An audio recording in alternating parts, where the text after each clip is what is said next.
శ్రీ సాయినాథాయ నమః. శ్రీ సాయి సచ్చరిత్రము 43, 44 అధ్యాయములు.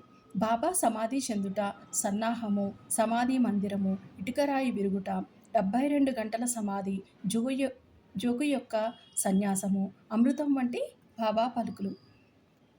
43 మరియు 44 అధ్యాయములు కూడా బాబా శరీర త్యాగం చేసిన కథనే వర్ణించినవి కనుక వాటినొకచోట చేర్చుట జరిగినది. ముందుగా సన్నాహము. హిందువులలోని ఎవరైనా మరణించుటకు సిద్ధముగా ఉన్నప్పుడు మత గ్రంథములను చదివి వినిపించుట సాధారణ ఆచారము.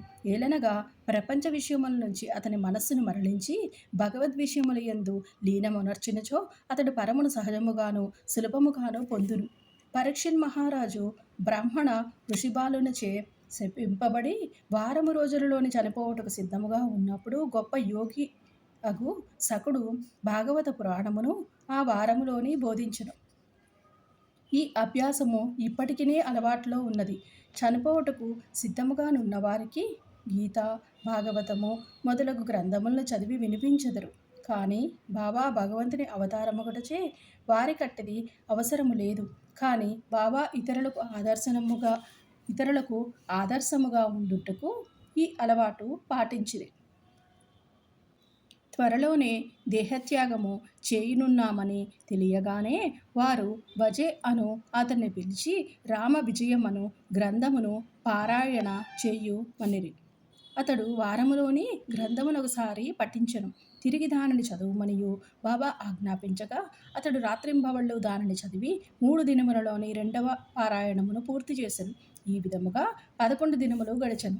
అతడు తిరిగి 3 రోజులు చదివి అలసిపోయాను. బాబా అతనికి సెలవునిచ్చి పొమ్మనను.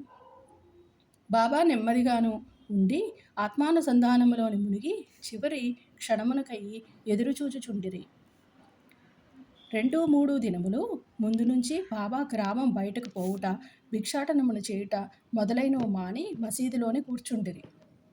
చివరి వరకు బాబా చైతన్యముతోని ఉండి అందరినీ ధైర్యముగా ఉండమనియు సలహా ఇచ్చిరి. వారెప్పుడును పోయేదరో ఎవరికినీ తెలియనీయలేదు. ప్రతిదినము కాకా సాహెబ్ దీక్షిత్, శ్రీమాన్ బూటియు వారితో కలిసి మసీదులోని భోజనమును చేయుచుండెడివారు. ఆనాడు 1918 అక్టోబర్ 15వ తారీఖు హారతి పిమ్మట వారిని వారి బసలకు పోయి భోజనమును చేయుమనిరి.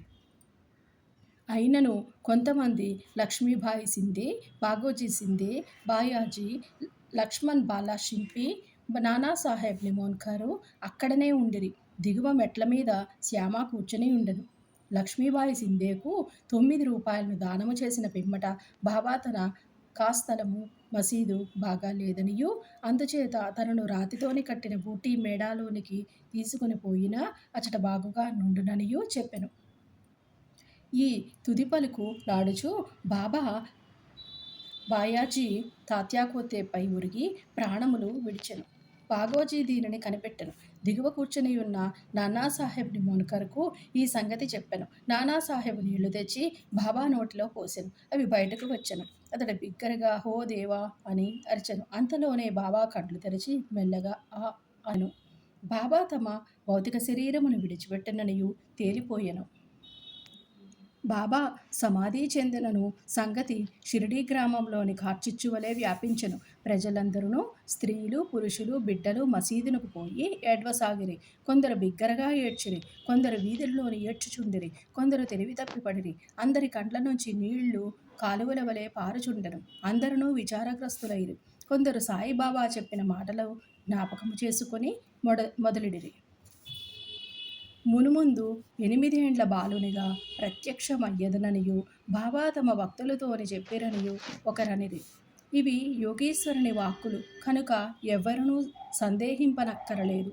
ఏలనగా కృష్ణావతారములోని శ్రీ మహావిష్ణువి కార్యమే యొనర్చెను. సుందర శరీరముతోని ఆయుధములు గల చతుర్భుజములతోనూ శ్రీకృష్ణుడు దేవకీదేవికి కారాగారమున 8 ఏండ్ల బాలుడుగానే ప్రత్యక్షమాయెను. ఆ అవతారము శ్రీకృష్ణుడు భూమిభారమును తగ్గించెను.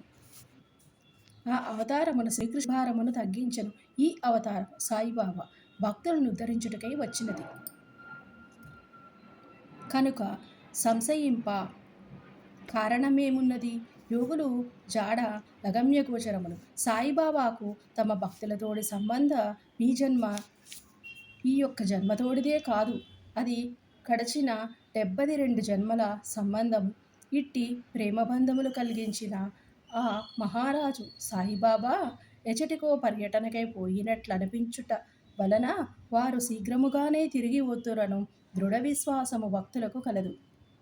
బాబా శరీరమును ఎట్లు సమాధి చేయవలెనన్న విషయము గొప్ప సమస్య ఆయను.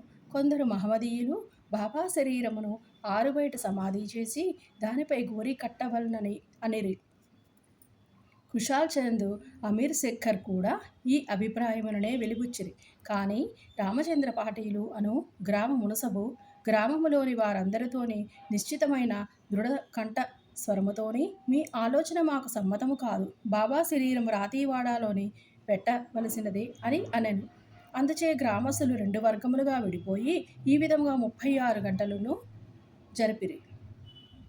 బుధవారం ఉదయము గ్రామంలోని జ్యోతిష్కుడును శ్యామకు మేనమామయునగు లక్ష్మణ్ మామ జోషికి బాబా స్వప్నములోని కనిపించి చేయి పట్టి లాగి ఇట్టనను, త్వరగా లెమ్ము, బాపు సాహెబ్ నేను మరణించినని అనుకునిచున్నాడు. అందుచే అతడు రాడు, నీవు పూజ చేసి కాగడా హారతిని ఇమ్ము. లక్ష్మణ్ మామ సనాతనాచారపరాయణుడైన బ్రాహ్మణుడు. ప్రతిరోజు ఉదయం బాబాను పూజించిన పిమ్మట తక్కిన దేవతలను పూజించుచుండెడివాడు. అతనికి బాబా యందు పూర్ణ భక్తి విశ్వాసములుండెను. ఈ దృశ్యమును చూడగానే పూజాద్రవ్యముల పళ్ళెమును చేత ధరించి మౌల్వీలు ఆటంకపరచుచున్నను పూజను హారతిని చేసి పోయెను. మిట్ట మధ్యాహ్నం బాపూసాహెబ్ జోగు పూజాద్రవ్యములతోనే అందరితోనే మామూలుగాను వచ్చి మధ్యాహ్న హారతిని నెరవేర్చెను. బాబా తుది పలుకులను గౌరవించి ప్రజలు వారి శరీరమును వాడాలోని ఉంచుటకు నిశ్చయించి అచట మధ్యభాగమును త్రవ్వుట ప్రారంభించిరి. మంగళవారము సాయంకాలము రహతా నుండి సబ్ ఇన్స్పెక్టర్ వచ్చెను. ఇతరులు తక్కిన స్థలముల నుంచి వచ్చిరి. అందరూ దానిని ఆమోదించిరి. ఆ మరుసటి ఉదయము అమీర్ భాయి బొంబాయి నుంచి వచ్చెను. కోపర్గాం నుంచి మామల్తదారు వచ్చెను. ప్రజలు భిన్నాభిప్రాయములతోనే ఉన్నట్లు తోచెను. కొందరు బాబా శరీరమును బయటలే సమాధి చేయవలెనని పట్టుపట్టిరి. కనుక మామల్తదారు ఎన్నిక ద్వారా నిశ్చయించవలెనని అనుకొనెను. వాడ ఉపయోగించుటకు 2 రెట్ల కంటే ఎక్కువ ఓట్లు వచ్చెను. అయినప్పటికిని జిల్లా కలెక్టర్తోని సంప్రదించవలెననియు అతడనెను. కనుక కాకాసాహెబ్ దీక్షిత్ అహ్మద్ నగర్ పోవుటకు సిద్ధపడెను. ఈ లోపల బాబా ప్రేరేపణ వలన 2వ పార్టీ యొక్క మనసు మారెను. అందరూ ఏకగ్రీవముగా బాబాను వాడాలోని సమాధి చేయుటకు అంగీకరించిరి. బుధవారం సాయంకాలము బాబా శరీరమును ఉత్సవముతో వాడాకు తీసుకొని పోయిరి. మురళీధరుని కొరకు కట్టిన చోట శాస్త్రోక్తముగా సమాధి చేసిరి. యథార్థముగా బాబాయే మురళీధరుడు. వాడ దేవాలయమయ్యను. అది ఒక పూజామందిరమాయను. అనేక మంది భక్తుల చెటకు పోయి శాంతి సౌఖ్యములు పొందుచున్నారు. ఉత్తర క్రియలు బాలాసాహెబ్ బాటే ఉపాసనీ బాబా నెరవేర్చిరి. ఉపాసనీ బాబా బాబాకు గొప్ప భక్తుడు. ఈ సందర్భంలోని ఒక విషయమును గమనించవలెను. ప్రొఫెసర్ నార్కే కథనం ప్రకారము బాబా శరీరం 36 గంటలు గాలి పట్టినప్పటికీ అది బిగుసుకొని పోలేదు. అవయవములు అన్నియును సాగుచుండెను. వారి కఫిని చింపకుండా సులభముగా తీయగలిగిరి. ఇటుక రాయి విరుగుట.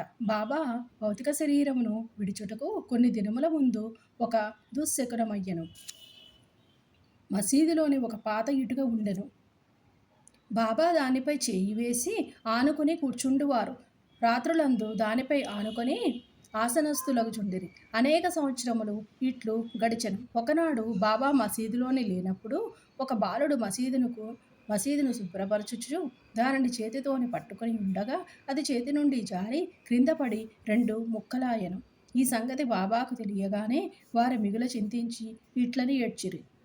ఇటుక కాదు, నా అదృష్టమే ముక్కలు ముక్కలుగా విరిగిపోయినది. అది నా జీవితము తోడు నీడ. దాని సహాయం వలననే నేను ఆత్మానుసంధానమును చేయుచుండెడి వాడను. నా జీవితము నందు నాకెంత ప్రేమయో దానియందు నాకంతే ప్రేమ. ఈరోజు అది నన్ను విడిచినది. ఎవరైనా ఒక ప్రశ్న అడగవచ్చును, బాబా నిర్జీవియగు ఇటుక కోసమింత విచారపడనేలా? అందులకు హేమాడ్ పంతు ఇట్లు సమాధానమిచ్చెను. యోగులు బీదవారికి నిస్సహాయులకు సహాయము చేయుటకై అవతరించెదరు. వారు ప్రజలతోని కలిసి మసలున్నప్పటికీ ప్రజల వలె నటింతురు. వారు మనవలే బాహ్యమునకు నవ్వెదరు, ఆడెదరు, ఏడ్చెదరు. కానీ లోపల వారు శుద్ధ చైతన్యులై వారి కర్తవ్య విధులను నెరుగుదురు. 72 గంటల సమాధి. ఇటుక విరుగుటకు 32 సంవత్సరములకు పూర్వము అనగా 1886 సంవత్సరంలోని బాబా సీమోల్లంఘనము చేయ ప్రయత్నించెను. ఒక మార్గశిర పౌర్ణమి నాడు బాబా ఉబ్బసం వ్యాధితో మిక్కిలి బాధపడుచుండెను. దానిని తప్పించుకొనుటకై బాబా తన ప్రాణములను పైకి తీసుకొని పోయి సమాధిలోని ఉండవలెననుకొని భక్త మహల్సాపతితో నిట్లనిరి. నా శరీరమును 3 రోజుల వరకు కాపాడుము. నేను తిరిగి వచ్చినట్లయినా సరే, లేని ఎడల నా శరీరము నెదురుగా ఉన్న ఖాళీ స్థలములోని పాతిపెట్టి గుర్తుగా 2 జెండాలను పాతము అని స్థలమును చూపిరి. ఇట్లనుచు రాత్రి 10 గంటలకు బాబా క్రింద కూలెను. వారి ఊపిరి నిలిచిపోయెను. వారి నాడి కూడా ఆడకుండెను. శరీరములోని ఉండి ప్రాణము పోయినట్లుండెను. ఊరి వారందరూ అచట చేరి న్యాయ విచారణ చేసి బాబా చూపిన స్థలములోని సమాధి చేయుటకు నిశ్చయించిరి. కానీ మహల్సాపతి అడ్డగించెను. తన ఒడిలోని బాబా శరీరము నుంచుకొని 3 రోజులు అట్లే కాపాడుచు కూర్చుండెను. 3 దినముల పిమ్మట తెల్లవారుజామున 3 గంటలకు బాబా శరీరములోని ప్రాణమున్నట్లు కనిపించెను. ఊపిరి ఆడ ఆరంభించెను. కడుపు కదిలెను. కండ్లు తెరిచెను. కాళ్ళు చేతులు సాగదీయుచు బాబా లేచెను. దీనిని బట్టి చదువరులు ఆలోచించవలసిన విషయమేమనగా, బాబా 3 మూరల శరీరమా లేక లోపల ఉన్న ఆత్మయ? పంచభూతాత్మకమగు శరీరము నాశనమగును. శరీర అశాశ్వతము. కానీ లోపల ఉన్న ఆత్మ పరమసత్యము, అమరము, శాశ్వతము. ఈ శుద్ధ సత్తాయే బ్రహ్మము. అదియే పంచేంద్రియములను మనస్సును స్వాధీనమందుంచుకొనున్నది, పరిపాలించున్నది. అదియే సాయి. అదియే ఈ జగత్తునందు గల వస్తువులన్నింటియందు వ్యాపించి ఉన్నది. అది లేని స్థలము లేదు. అది తాను సంకల్పించుకొనిన కార్యమును నెరవేర్చుటకు భౌతిక శరీరం వహించెను. దానిని నెరవేర్చిన పిమ్మట శరీరమును విడిచెను. సాయి ఎల్లప్పుడూ ఉండువారు. అట్లనే పూర్వము గాన్గాపురములోని వెలసిన దత్తదేవుని అవతారమగు శ్రీ నరసింహ సరస్వతియు వారు సమాధి చెందుట బాహ్యమునకే కాని సమస్త చేతనా చేతనముల యందు కూడా ఉండి వారిని నియమించువారును పరిపాలించువారును వారే. ఈ విషయము ఇప్పటికిని సర్వస్య శరణాగతి చేసిన వారికిని మనస్ఫూర్తిగా భక్తితో పూజించు వారికిని అనుభవనీయమైన సంగతి. ప్రస్తుతము బాబా రూపము చూడ వీలులేనప్పటికీ మనము షిరిడీకి వెళ్ళినచో వారి జీవిత మెత్తుపటము మసీదులో ఉన్నది. దీనిని శ్యామారావు జైకర్ అను గొప్ప చిత్రకారుడును బాబా భక్తుడును వ్రాసియున్నాడు.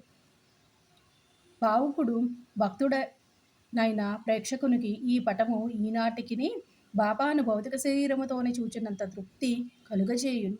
బాబాకు ప్రస్తుతము భౌతిక శరీరము లేనప్పటికీ వారక్కడనే కాక ప్రతి చోటును నివసించును. పూర్వం వల్లనే తమ భక్తులకు మేలు చేయుచున్నారు. బాబా వంటి యోగులు ఎన్నడూనూ మరణించరు. వారు మానవుల వలె కనిపించినను నిజముగా వారే దైవము. బాపు సాహెబ్ జోగు సన్మానము. బాపు సాహెబ్ జోగు సన్యాసము. జోగు సన్యాసం పుచ్చుకొనుట కథతో హేమాడ్ పంతు ఈ అధ్యాయమును ముగించుచున్నారు. సఖారాం హరి ఉరఫ్ బాపు సాహెబ్ జోగు పూణే నివాసియగు సుప్రసిద్ధ వార్కరీ విష్ణుబువా జోగు గారికి చిన్నాయన.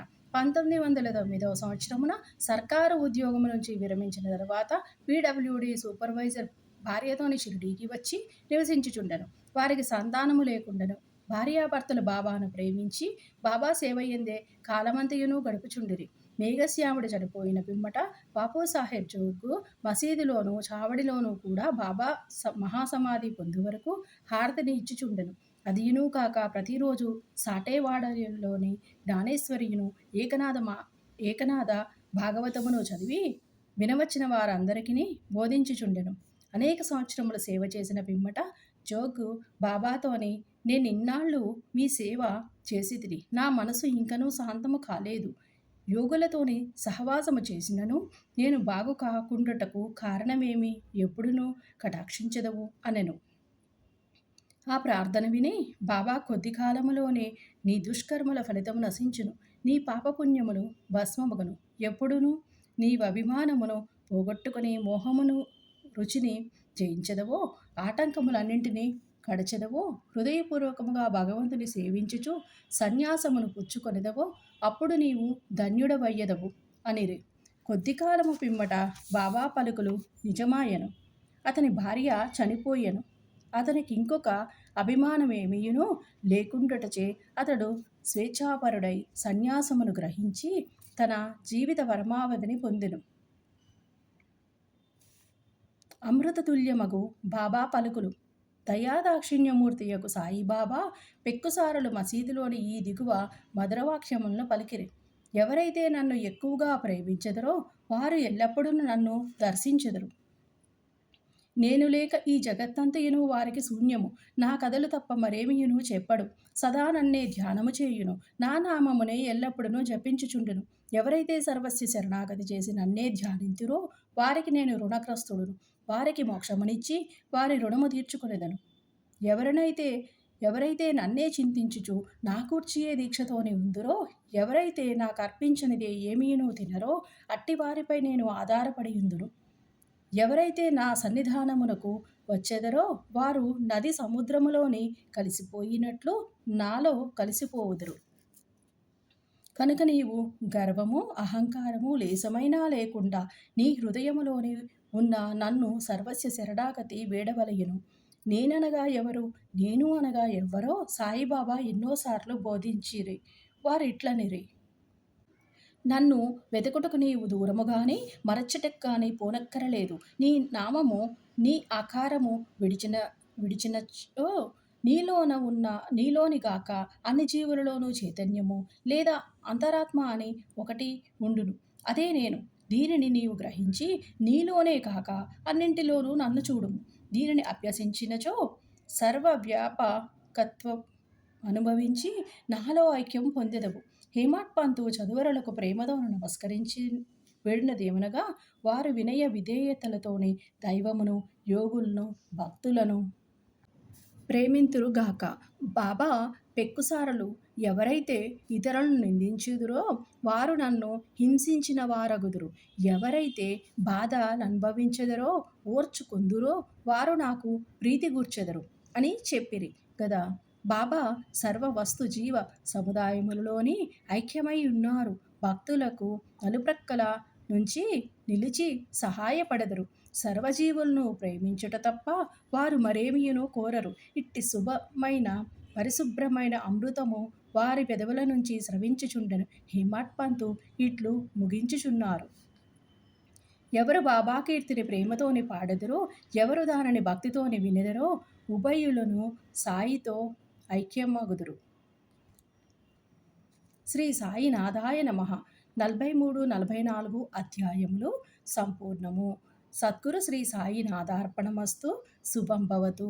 6వ రోజు పారాయణము సమాప్తము.